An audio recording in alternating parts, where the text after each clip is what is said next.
of the AI models, but it seems that something has unlocked, and I think you had the same experience.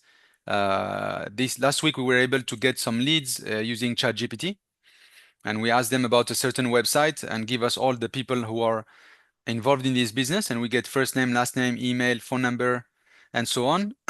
And what we added to this, Neil, just for you to and the audience to know, is that you can do it by chat and you get the data, and then you have to copy it and then paste it one by one to your CRM. But with Artila, we ask ChatGPT to give us the same data in a JSON format, which is not human friendly. But then Artila takes it and put it in your CRM, HubSpot, or whatever CRM you have, database. So the email go into the email place, the first name go in the first name place. So I think now we can use AI for lead generation, basically, No, still I to be verified and so on. absolutely. I mean, that's gonna be interesting, but then how much are they able to do? Like how Yeah, we much? don't. Well, so when you like how many leads at a time? Because you know how slow they can be, AI can be. Yes, If you offer, give me a list of 100 different places, it only wants to give you 10. So you have to keep pushing it. What have you? that's right. Yeah. So what we do is that we restart the session with the AI. We do a bot. It asks for one lead for one website. It gets the answer. It closes the session, opens a new session, asks a new question about another URL. So we feed to the AI a new URL, and we create a loop of our own, just to circumvent what you mentioned. It's crazy. It's nuts because being able to get leads. So how many do you get? Are you able to get at a time? Like if Oh, you one choose, one at a time. But then we send 30, 40 queries per minute. So we can get 40, 50 per minute. by using Uh, having 50 different browsers open at the same time.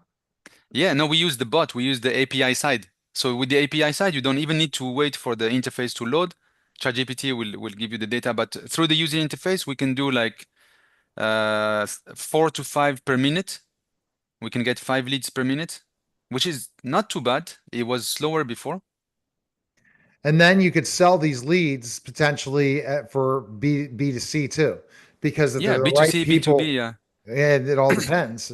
I guess data is going to be a lot less, is going to be less expensive with that ability to have that.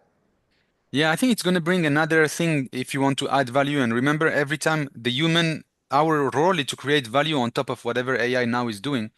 So now what the role that we have as humans or as marketers is, yes, we can get the data from the AI, but then you need to double check that the email is properly formed, that it's responsive, that it's a real email, and then you need to check that it's really related to that company and it's not a catch-all, a spam box. And then you need to craft the messaging and the timing. You need to know the intent. So it's good because it's going to relieve us from the cost of acquiring new emails or new phone numbers. But then we will still have to put our own added value on top of it so that it can become, how you call it, a converting outreach campaign. Right. That has to be the conversion for it, right? Exactly. Yeah. That's where the bread and the butter or the nerve of the war is conversion. Today you can get 1 million leads. You can easily get them either from the dark web, you can get some bunch of emails and contacts, or from the AI. But then how much are you going to be able to convert without burning your own brand? Because if you start sending messaging that are not, wanted, there is a backfiring effect. So you see a specific problem that happens if you're Of course, yeah. I think overextending. some people are going to abuse it. Some people are going to go full speed and just blast, blast, blast, blast messaging. It's going to create a higher level of spamming for sure. Until we, as professionals, we calm it down and we structure it and we behave in a rational way and a legal way. And you can do that if you use now AI to find the lead, but then you still use AI to find the right moment and the right messaging and the intent. We can spot the manifestation of intent nail on social media like we're doing together. We're looking at posts and so on. If I see somebody is interested in a four-wheel drive and he's liking posts that give a discount about a four-wheel drive, and I'm a car dealer in San Francisco and he's reacting in San Francisco, yeah, I know that this person has an intent about four-wheel drive. Now I can message him on the day that he manifested that intent. And I can get the data maybe from LinkedIn because I know his position in a certain firm. and that contact information is B2B. Wow. That's impressive, what you can do. Yeah, that's what we call intent marketing. It's no more mass emailing and mass marketing. It's like intent. It's triggered by an intent by a potential buyer. How do you find those intent? Is it through software or is it how do you see that? Through AI and a bot. So we do what we call a monitoring bot. So we choose for a client a certain list of influencers, like yourself. We could use you as an influencer, and you're publishing about different industries, and every time a post is about a subject. So let's say I'm doing surveillance on your posts because I know that Neil Haley covers this. And once you talk about pharmaceutical AI in pharmaceuticals and somebody does a thumbs up or a comment, I like this, I want this, the AI, we can pick it up when we monitor the monitoring bot can send the data to the AI. AI can say, yes, there is an intent to purchase, an intent for more information, an intent to have a meeting. And then we can act on top of that intent that we get from the AI. So what's new with chat? What's new with OpenAI and all the different platforms? Well, Yeah. this is not yet verified, but it's a feeling is that I don't know if you noticed, but like let's say 3 years ago, there were a lot of questions that when you ask ChatGPT, it tells you, no, our rules and conditions doesn't allow me to answer this question. You know, when it was about politics. Google's worse than that, but yes, it Yeah. sometimes does. Yeah, it was very prominent in the early versions of ChatGPT. And then they reduced that. And then you can now chat about politics, religion, spirituality. And it was last time it was very restricted. And then there was a lot of restriction about anytime there is potential personal data privacy breach. AI will say, no, I can't do my rules, blah, blah, blah. It looks like they removed that requirement because now we can ask for a person and say, find me contact details, and it gives us to us. It gives it to us. So I think it's a policy change in the training and what the models can do. And you're right, not only ChatGPT started to do that, but also Grok and others. They now can give you leads and emails and personal information, public ones. The definite public ones. Yes. So-called public, yeah. Yeah, and so, but I mean, I think that the ability to create leads, if you're targeting the right people that are the right people, it works out. It's a great way to be able to find people you weren't able to find before. Exactly, yeah. What other things are you seeing from AI that's new that's come out? I mean, we talked about last week some of the things, but anything else new with OpenAI? Yeah, there has been some very good progress on the video generation side and the image generation side. I think this has been clear. There is this Chinese local AI model that Alibaba did, I forgot the name, that is now doing also video generation. So it's breaking through. I think the last breakthrough that I saw was that now AI is able to kind of comprehend and transcribe and understand videos of up to 3 hours. Last time they were only able to deal with videos of few minutes and then 1 hour, and now it looks like they broke through the 3 hours video limit. That's what I saw happening in the last few weeks. 3 hours of video transcription? Everything, transcription, understanding what's going on, finding a scene, dealing with that length of video because it's a lot of tokens. It's a lot of information that is in a video. They were not able to deal with that a couple of months ago. So there has definitely been some big progress there in the last few weeks. I mean, that's great. That's another great move. What I would see that's happening is there's just too many different AI platforms now. What Yeah. is the best to do each one of them in the generic form versus if they created something, but still you're missing out because you're gonna if you want to really be an AI innovator, you need to have every one of these tools, right? OpenAI, Grok, Yeah. Claude. You have to have all of them. You can either you have all of them on your own with the subscription, but you have now a lot of AI aggregators that they have a big subscription account with Claude, with the Krog, and with the Gemma or Gemini, and also with ChatGPT, and they kind of resell to you an AI agnostic subscription. So you can switch between AI model and you only pay one subscription. So we have more and more of those models. This is what Copilot for GitHub is doing. Copilot GitHub, not Copilot Microsoft. It gives me access to 7 AI models that otherwise I would have had to subscribe to them individually. But I just subscribe to GitHub Copilot and I have access to those 7 AI models. Of course, they put some thresholds, how many queries you can do per day, but I can switch models. Okay. So that's one way. Let's call it model AI models aggregators Right. are starting to come up. Okay. So that's one big thing Yeah, happening. it's Uh, happening. They get the discount on the volume and then they add a bit of premium. That's how they make their money, but they give us the flexibility to switch AI models and have just one subscription. all right. But what about like the whole form of conversational AI? How can they create something that's like all the different ones in one? Yeah, yeah, they It's have not going to that be the as well. it's not going to be the UX experience, do you think?